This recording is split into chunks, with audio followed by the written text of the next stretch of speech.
Today is the 100th New Hampshire presidential primary. Regardless of who wins, this is a celebration of our vibrant democracy, of engaged citizens putting candidates to the test and demanding answers on the tough issues the next president will confront. It's also another important step in choosing our next commander-in-chief, and the stakes couldn't be higher. As we heard from the Director of National Intelligence this morning, the threats to our nation are growing more diverse, more complex, and more dangerous. More than ever, we need a commander-in-chief with a clear vision, a steady hand, sound judgment, and confidence, not only in our nation's power, but in the values and ideals that generations of American heroes have fought for and died defending. That's why it's been so disappointing to see some presidential candidates engaged in loose talk on the campaign trail about reviving waterboarding and other inhumane interrogation techniques. It might be easy to dismiss this bluster as cheap campaign rhetoric, but these statements must not go unanswered because they mislead the American people about the realities of interrogation, how to gather intelligence, what it takes to defend our security, and at the most fundamental level, what we are fighting for as a nation and what kind of nation we are. It's important to remember the facts that these forms of torture not only failed their purpose to secure actionable intelligence to prevent further attacks on the United States and our allies, but compromised our values, stained our national honor, and did little practical good. While some have shamefully sought to minimize the practice of waterboarding, it is clear to me that this practice, which is a simulated execution by drowning, amounts to torture as any reasonable person would define it, and how the Geneva Conventions, of which we are signatories, on the treatment of prisoners of war defines it.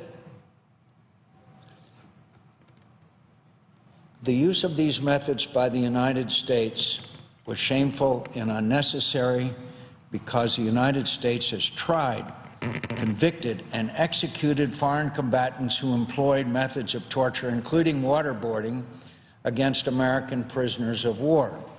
Following World War II, Japanese generals were tried and convicted and hung, and one of the charges against them was that they practiced waterboarding. Contrary to assertions made some of the defenders, it produced little useful intelligence to help us track down the perpetrators of the September 11th attacks or prevent new attacks and atrocities. I know from personal experience that the abuse of prisoners will produce more bad than good intelligence. I know that victims of torture will offer intentionally misleading information if they think their captors will believe it. I know they will say whatever they think their torturers want them to say if they believe it will stop their suffering. Most of all, I know the use of torture compromises that which most distinguishes us from our enemies, our belief that all people, even captured enemies, possess basic human rights which are protected by international conventions the United States not only joined, but for the most part authored. I understand that in the aftermath of the worst terrorist attack on our homeland, those who approved harsh interrogation methods and those who used them were sincerely dedicated to securing justice for the victims of terrorist attacks and to protecting Americans from further harm. And I know that in the aftermath of the terrorist attacks in Paris and San Bernardino, many Americans feel again the grave urgency that we felt 15 years ago. But I dispute wholeheartedly that it was right for our nation to use these interrogation methods then, or that it is right for our nation to use them now. Waterboarding, nor any other form of torture, is not in the best interests of justice, not our security, nor the ideals we have sacrificed so much blood and treasure to defend. It is the knowledge of torture's dubious efficacy and the strong moral objections to the abuse of prisoners that has forged broad bipartisan agreement on this issue.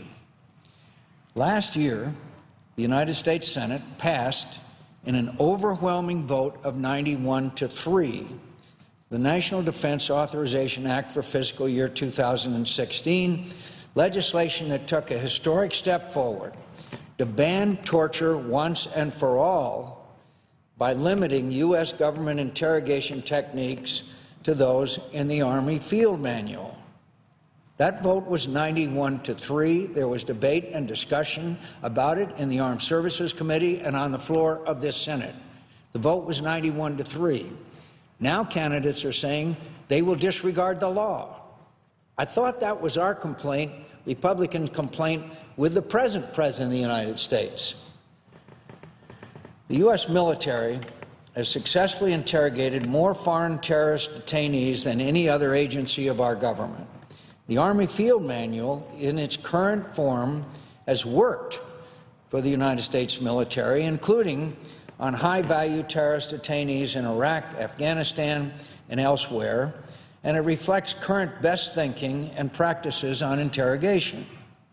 Moreover, the Army Field Manual embodies the values Americans have embraced for generations, preserving the ability of our interrogators to extract critical intelligence from our adversaries while recognizing that torture and cruel treatment are ineffective interrogation methods.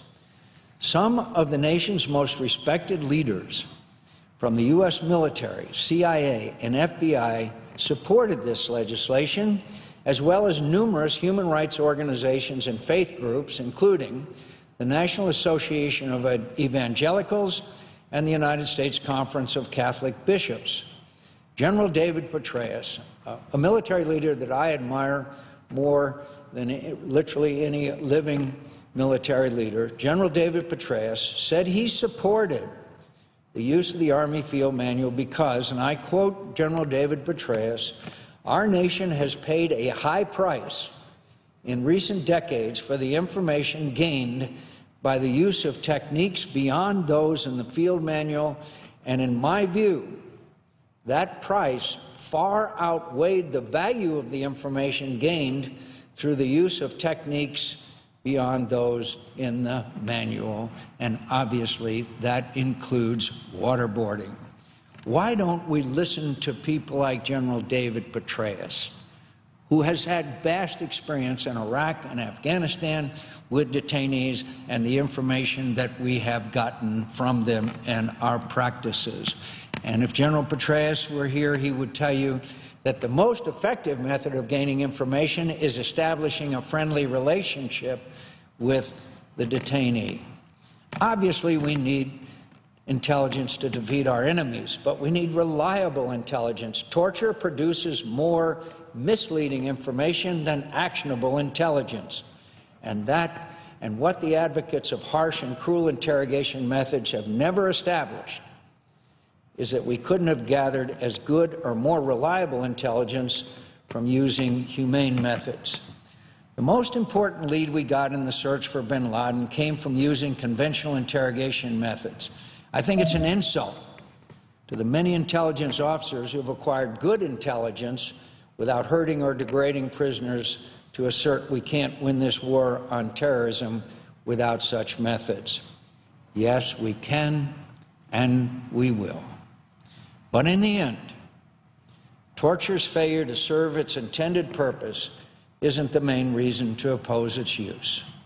I've often said, and will always maintain, that this question isn't about our enemies. It's about us. It's about who we were, who we are, and who we aspire to be.